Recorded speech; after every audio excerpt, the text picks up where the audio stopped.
Hello and welcome to Accelerator Pedals. In this video, I shall show you how to easily test your 2007 through 2020 Chrysler 300 Accelerator pedal. This is the power supply. It takes 3 AA batteries. Line them up like this. Use some copper wires at the edges and attach the positive and negative wires at the ends. Verify that you will have about 4.5 volts coming out. That is close enough for testing to the 5-volt system in your car.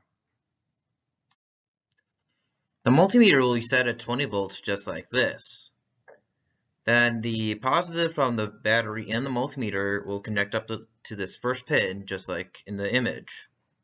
The negative from the multimeter will connect up to the second pin and the battery will connect up to the third pin. After you do this, it should be reading about 4.1 volts in the idle position.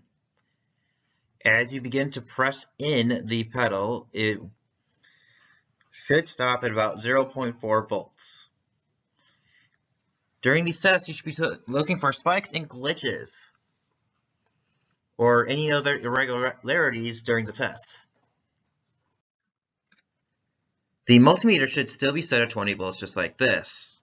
This time, the negative from the battery should connect up to the fourth pin, the negative from the multimeter should connect up to the fifth pin, and the positive from both the battery and the multimeter should connect up to the sixth and final pin.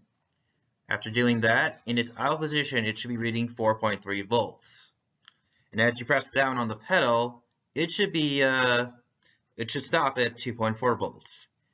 Again, you are looking for spikes and glitches during these tests to make sure that nothing is wrong with your pedal.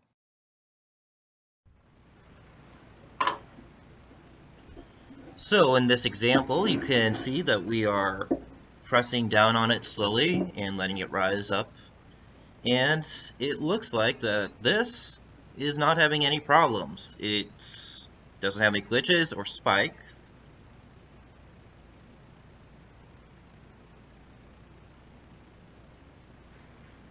If your pedal has a spike or glitch, time to replace it. Our website shows when we have them in stock. We ship them from Ohio and we'll send it out right away. Check out the pinned comment and in the description for the link to our website. Thank you and have a good day.